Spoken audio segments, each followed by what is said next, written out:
Good evening, everyone. I'm Ray.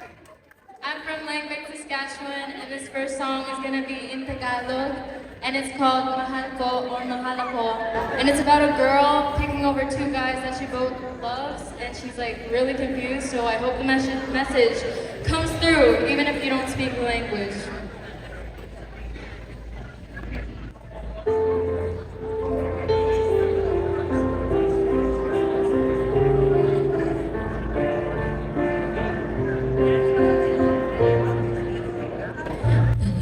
Kayo sa buhay ko at ako ngayon ay kailangan ng mamili.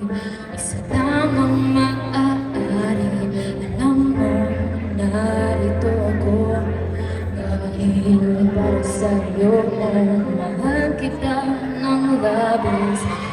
Hindi ba iyong nais at siya narito?